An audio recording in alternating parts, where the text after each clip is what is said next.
Welcome to How to Garden. Today I want to talk about peaches and growing peach trees in Florida. What you need to know. Really not that complicated. Peaches are a fantastic crop for most of Florida. North Florida, Central Florida, even parts of South Florida, peaches are easy. A lot of people like to overcomplicate it. So let's uncomplicate this situation. Now, what I have behind me here is a Florida Prince peach. It was developed by the University of Florida in the late 70s. It is actually one of the most popular of the so-called tropical peaches anywhere in the world. They've literally made millions selling clones of this tree. Also happens to be one of my top favorites. There are other good ones, such as Tropic Beauty or Tropic Snow. But seriously, there is a good 30 or so peaches that grow very well in Florida. Now, key thing to know here is just because it says Florida in the name does not mean it will do good in your area or even good in Florida. So this one here, it's actually kind of interesting. It's one of the top peaches in Northern Africa, Saudi Arabia, and the Middle East because it requires very low chill hours. And that's the key. The key to this entire scenario with growing peaches comes down to chill hour. So a lot of people don't know what chill hour is. Chill hour is hours under 45 degrees but above freezing.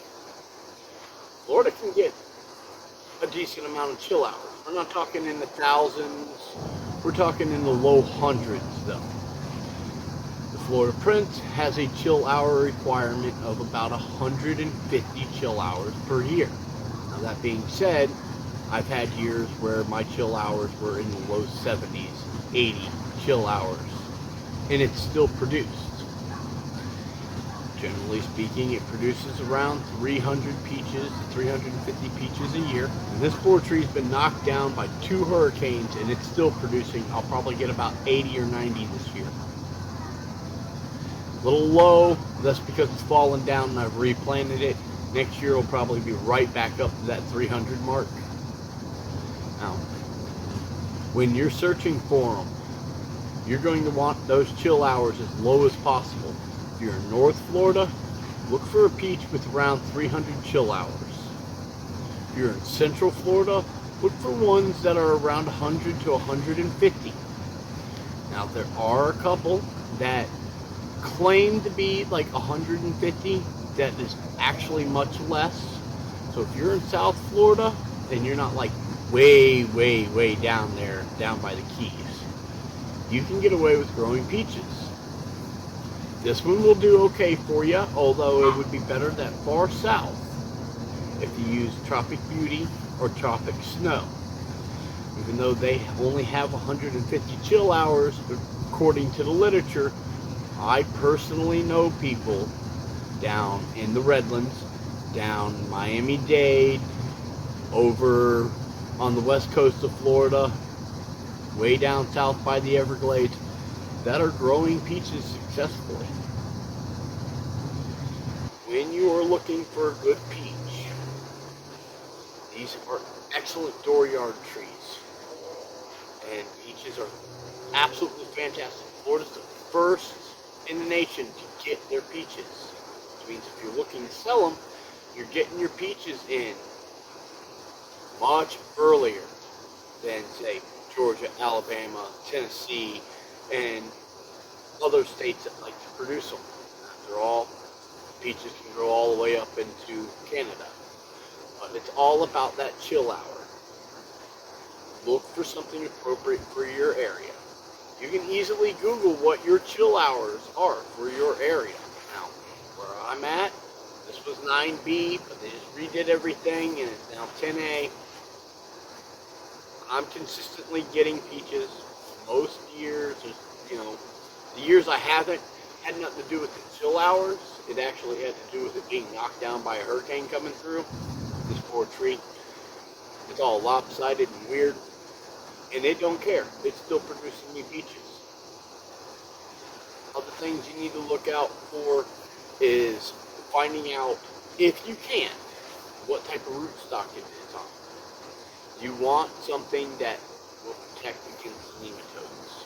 The root knot nematodes in the sand here are a serious issue. So if you can find out, find one on a NemaGuard.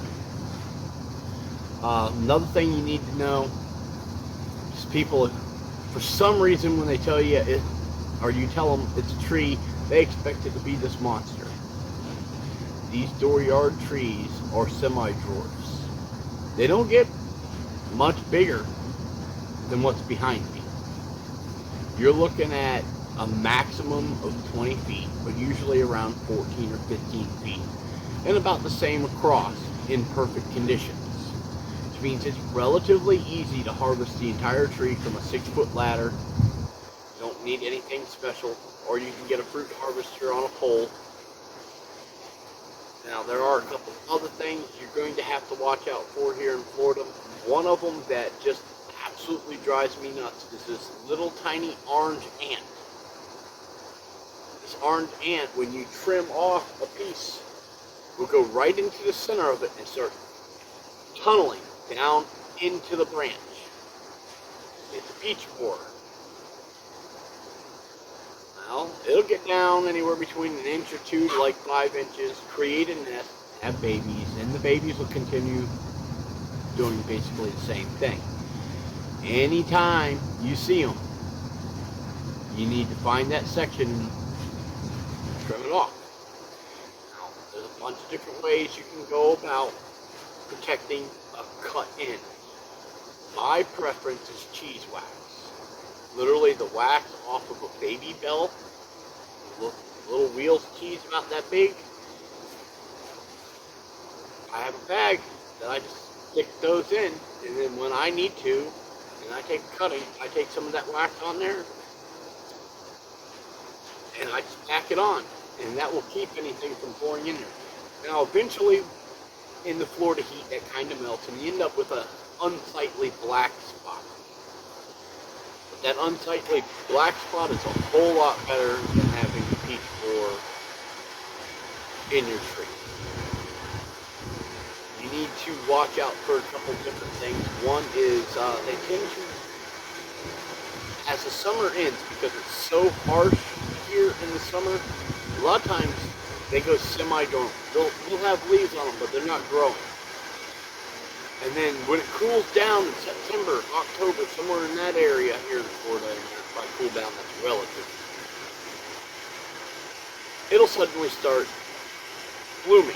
Now, there are 2 ways to go about dealing with this. One, you can sit there and you can remove all the blooms. It's called a false bloom. You're not supposed to let them bloom at that time.